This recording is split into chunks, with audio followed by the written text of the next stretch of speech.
Right now நம்ம கூட யார் இருக்கா அப்படின்னு பார்த்தீங்கன்னா இவரை வந்து நிறைய பேர் நம்ம ஃபேஸ்புக்கில் பார்த்துருப்போம், வாட்ஸ்அப்பில் பார்த்துருப்போம். தார்மிக் லீ டப் ஸ்மாஷை ஒட்டுமொத்தமாக குத்தகைக்கு எடுத்து வேறு யாருமே அதை வந்து இவருக்கு மேட்சாக பண்ணவே முடியாது. அந்த அளவுக்கு டப் ஸ்மாஷ் பண்ணிட்டு இருக்காரு. டப் ஸ்மாஷ்லேயே ஒரு நூதனங்கள் ஸ்பிளிட் ஸ்க்ரீன் அதெல்லாம் நீங்கள் தானே பண்ணீங்க? ஃபஸ்ட் நீங்கள் தான் பண்ணீங்களா? ஃபஸ்ட்டு. ஓகே. டப் ஸ்மாஷை யார் கண்டுபிடிச்சான்னு தெரியல, ஆனால் அதில் ஸ்பிளிட் ஸ்க்ரீனில் கண்டுபிடிச்சதெல்லாம் வந்து தார்மிக் லீ தான். தார்மிக் லீ, நான் உங்கள்கிட்ட வந்து 2 கொஸ்டின் மேண்டேட்டரி கொஸ்டின் வச்சிருக்கிறேன். அந்த தார்மிக் லீ அப்படின்ற பேர் எங்கேருந்து எடுத்தீங்க? உங்கள் பேர் அதானா? என் பேர் கணேஷ் குமார். ஓகே. கணேஷ்னா சான்ஸ்கிரிட்ல வந்து தார்மிக், கூகுளில் பார்த்து இது வச்சுக்கிட்டேன். கூகுள் டிரான்ஸ்லேட் சான்ஸ்கிரிட்ல வந்து தார்மிக். ஜிம் போயிட்டு இருந்தேன் முன்னாடி. அங்கே எல்லாம் ஜிம்மில் எல்லாம் யூஸ்வலாக லீன் கூப்பிடுவோம். லீ வேறு, ப்ரூஸ்லி ஃபேன் வேறு நான். அது கொஞ்சம் வசதியாக இருக்கும். சரி, ரெண்டையும் கேட்சியாக இருக்குது, ரெண்டையும் சேர்த்து விட்டேன் அப்படின்னு சொல்லிட்டு தார்மிக் லீன் வச்சுட்டேன் ஃபேஸ்புக்கில். டப் ஸ்மாஷை கண்டுபிடிச்சது யாரு? அது எவனாலும் தெரில, ஆனால் நம்மளுக்கு இப்போ ரீச் ஆகிறதுக்கு நல்லா யூஸாக இருக்குது. அவன் எடுக்கிற முடிவு அது நல்லா போயிட்டுருக்கு டப் ஸ்மாஷ்ன்ற விஷயம். இப்போ நான் நிறைய பேருக்கு தர்றேன். இப்போ இந்த இன்டர்வியூ வர்றது காரணம் என்ன? டப் ஸ்மாஷ் தான்.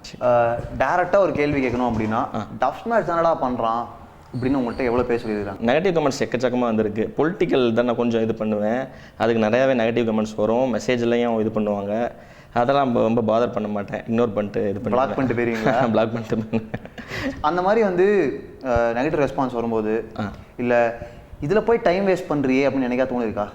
ஒரு நிமிஷம் கூட தோணுனதில்லை. சோஷியல் மீடியான்றது நம்ம யூஸ் பண்ணுறதை பொறுத்து. இப்போ நான் முன்னாடியுமே ஃபோட்டோஸ் எடிட் பண்ணி ஃபஸ்ட் லுக் ஒன்று விட மாட்டேன். ஸ்டார்டிங்லாம் எல்லா ஃபஸ்ட் லுக் விஜய் சார் படமாக இருக்கட்டும், அஜித் சார் படமாக இருக்கட்டும், யார் படமாக இருந்தாலும் ஃபஸ்ட் லுக் அவரை மாதிரி இமிடேட் பண்ணி நான் ஃபஸ்ட் லுக் போட்டுருவேன், டிபியாக வச்சுருவேன். செகண்ட் லுக் அவங்களோட ஃபஸ்ட் லுக்கு எனக்கு செகண்ட் லுக். அதுக்கப்புறம் தான் டப் ஸ்மாஷ்ன்ற விஷயம் வந்தோடனே சரி எல்லாரும் ஃபேஸ்புக்கில் பயங்கர ட்ரெண்டிங்காக இருந்துச்சு. எல்லாரும் 10 செகண்ட் ஒவ்வொரு ஆடியோ எடுத்து பண்ணிட்டு இருந்தாங்க. அதுக்கப்புறம் தான் சரி இதிலே கான்செப்ட் கொண்டு வந்தால் எப்படி, வடிவேல் காமெடி, இப்போ பக்கத்தில் சிங்கமுத்து சார் இருக்காரு, இங்கிட்ட வடிவேல் சார் இருக்காரு, அவங்க 2 பேர் கேரக்டரை நான் எடுத்து செஞ்சா என்ன அப்படின்னு சொல்லிட்டு ஸ்பிளிட் ஸ்க்ரீன். அப்போ தான் ஃபஸ்ட்டு வந்து அந்த கூல் ட்ரிங்க்ஸ் சீன் இருக்குல்ல வடிவேல், ஆமாம், அதுதான் நான் பண்ண ஃபஸ்ட்டு ஸ்பிளிட் ஸ்க்ரீன். இது டப் ஸ்மாஷ் பண்ணி பெரிய லைட்டானே அப்படின்னு தோணும். அவங்களாம் நீங்கள் என்ன சொல்ல விரும்புறீங்க? நிறைய பேர் பார்த்துட்டு இருக்காங்க, என்னடா டப் ஸ்மாஷ் தான் பண்ணுவான், இன்டர்வியூ கொடுத்துருக்கான் பாரு. டப் ஸ்மாஷ்னா ஒரு ஆக்டிங்கை வெளிப்படுத்துறது, அதுக்காண்டி நம்ம இது பண்ணிக்கலாம். சொல்லுங்கள், மக்கள் பார்த்து பேசணும். டப் ஸ்மாஷ்ன்றது நம்ம ஆக்டிங் ஸ்கில்ஸை வந்து எக்ஸ்போஸ் பண்ணுறது, அதை நல்ல விதமாக யூஸ் பண்ணிக்கலாம் டப் ஸ்மாஷ். மற்றபடி ஸ்டேட்டஸ் போடுறாங்க, நிறைய பேரும் ஸ்டேட்டஸ் போடுறாங்க, ஆனால் டப் ஸ்மாஷ்ன்றது வந்து ஆக்டிங்கை வெளிப்படுத்துகிற விஷயம். ஸோ அது ஆப்பாக பார்க்காம ஒரு ஆப்பர்ச்சுனிட்டியாக பார்க்கணும். கண்டிப்பாக சில நேரத்தில் நீங்கள் வந்து ஷர்ட்லெஸ்ஸாக வெறும் துண்டு மட்டும் போட்டுலாம் டப் ஸ்மாஷ் பண்ணுறீங்க. ஆமாம், அதெல்லாம் பார்த்துட்டு உங்கள் அம்மா அதை கேட்டிருக்காங்க, இல்லை உங்களுக்கே ஏதாவது தோணிருக்கா? நிறைய பேர் பார்க்க ஆரம்பிச்சிட்டாங்க இப்போ. பார்க்க ஆரம்பிச்சிட்டாங்க. இப்போ நான் வேறு மற்றவங்களாம் ஃப்ரீயாக விட்டுருங்க, உங்களுக்கு நிறைய பேர் ஷேர் பண்ணுறாங்க. அதெல்லாம் பண்ணும்போது என்னைக்காவது எம்பராசிங்காக ஃபீல் பண்ணியிருக்கீங்களா? அது பண்ண வேணாம் அப்படின்னா? ஒரிஜினலாக பண்ணுறவங்க அந்த சீன் பார்த்தீங்கன்னா ஒரிஜினலாகவே அவங்க இது பண்ண பேர் பாடி இது மாதிரி இருந்துச்சுன்னா சரி ரியாலிட்டியாக இருக்கட்டும் அப்படின்றதுக்காக நானும் அதே மாதிரி இது பண்ணேன். ஆக்டர் ஆகணும் அப்படின்றது தான் உங்களோட எய்மா? ஏன்னா ஆக்டிங் தான் டப் ஸ்மாஷ் நான் டெலிவர் பண்ணுறேன் அப்படின்னு சொல்கிறீங்க இல்லையா? ஆமாம், ஆக்டிங் வந்து ரொம்ப பிடிச்ச விஷயம். ஆக்டிங்கில் எனக்கு ரொம்ப பிடிச்சது யாருன்னா கமல்ஹாசன் சார்.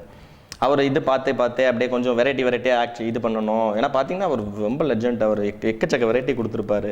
அவர் மாதிரி ஆக்டர் யாரும் இது பண்ண முடியாது. சரி அவர் இது ஆக்டிங் நிறையா இது பண்ணலான்னு சொல்லிட்டு அந்த ஐடியா தான் டப் ஸ்மாஷ் பண்ண ஆரம்பித்தேன். முக்கியமான ஒரு கண்டுபிடிப்பு, இவரை வந்து இப்போ தார்மிக் லீ அப்படின்ற ஒருத்தர் வந்து இங்கே உட்காந்துருக்காரு அப்படின்னா அது காரணம் டப் ஸ்மாஷ் தான் இல்லையா? கண்டிப்பாக. அதை கண்டுபிடிச்சது யாருன்றது வந்து ஒரு எங்கள் குழுவிலேருந்து ஒருத்தர் என்ன சொன்னார்னா அதை சொல்லிவிடுவோம், பல பேருக்கு தெரியாது, அதை நம்ம இப்போ சொல்லி ஆகணும்னு ஆசைப்பட்டிருக்காரு அவர்.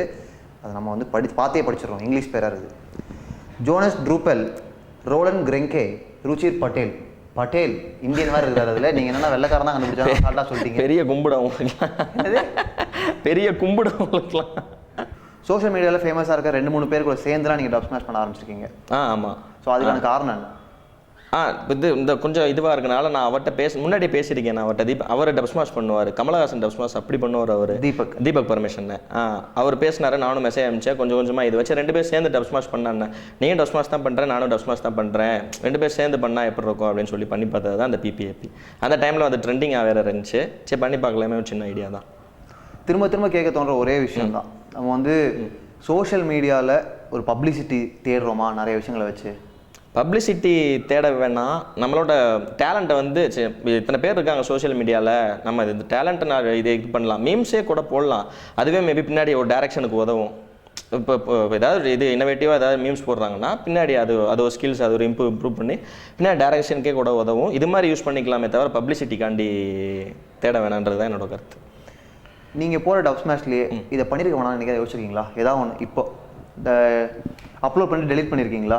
பொலிட்டிக்கல் தான் கொஞ்சம் இதுவாக இருக்கும். சரி இது போடலாமா வேணாமான்ற ஆசோலேஷன் இருக்கும். மேபி நம்மளுக்கு ஏதாவது பின்னாடி பிரச்சனை வருமோ இது பொலிட்டிக்கல் இஷ்யூ இது பண்ணுறதுனால அப்படின்னு அது மட்டும்தான் யோசிச்சு பண்ணியிருக்கேன். ஆனால் எதையுமே டெலிட் பண்ணதில்லை வரைக்கும்.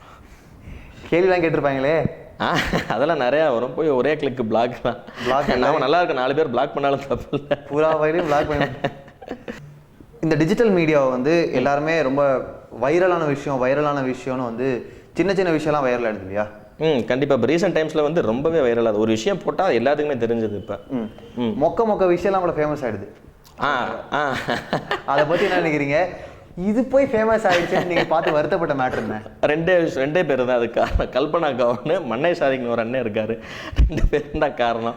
அவங்க பண்ணுறது கொஞ்சம் இதுவாக இருந்தாலுமே கொஞ்சம் ரசிக்கிற மாதிரி தான் இருக்குது. நிறைய பேருக்கு அவங்களுக்கு பிடிக்குது, முக்கால்வாசி பேருக்கு பிடிக்கல, இப்படி இருக்காங்க. பரவாயில்ல, அவங்க டேலண்ட் அவங்க எக்ஸ்போஸ் பண்ணுறாங்க. வாழ்த்துக்கள் தான் அவங்களுக்கும். கல்பனாக்கா மன்னை சாதிக்கண்ண அவங்க 2 பேருக்கும் இப்போ தார்மிக்லி வந்து தார்மீகமாக சில கருத்துக்கள் சொல்ல போறாரு. உங்களோட விஷயஸாக இருக்கலாம், என்ன சொல்லி விடுங்க, அது தெளிச்சு விடுங்க. அப்படியே வீடியோ பண்ணுறதை விட்டுறாங்க, நான் பண்ணிக்கிட்டே இருக்கேன். இவ்வளோ நேரமாக வந்து தார்மிக்லி நம்ம கூட செம்ம ஜாலியாக இருந்தார். கல்பனா கான் மன்னை சாதிக்கண்ணனுக்கு விஷஸ் அண்ட் ரெக்வஸ்ட்லாம் வந்து முன்ன வச்சிருக்கிறாரு. அவங்களாம் அதை பார்ப்பாங்க நம்புகிறோம். பார்த்தா எங்களை என்ன சொல்லுவாங்கன்னு தெரியல. பட் இருந்தாலும் கண்டிப்பாக ஒரு வீடியோ போடுவாங்க நம்மளுக்கு. அது மன்னை சாதிக்கண்ணன் கண்டிப்பாக போடுவார். டார்லிங்லேயே பிச்சு விட. மன்னை சாதிக் அவர்களுக்கு வந்து நாங்கள் சொல்லிக்க விரும்புறது என்னன்னா, he is not darling Lee, he is உங்களோட பெரிய ஃபேன் நான். திட்டமாட்டேன், வெயிட் பண்ணுங்க. he is not darling Lee, he is Dharmik Lee. கரெக்டா இல்லையா? கரெக்டா. தார்மிக் லீ பர்சனலா சொல்லி வருத்தப்பட்டார் என்கிட்ட. கொஞ்சம் ட்விட்டர்லயே நிறைய விஷயங்கள் போட சொல்லுங்க.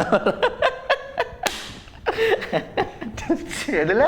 ட்விட்டர்ல. சரி, ஓகே சிரிச்சதெல்லாம் போதும். இதுக்கு மேலே எல்லாரும் செம்ம டென்ஷன் ஆகிடுவாங்க. முடிச்சுப்போம்.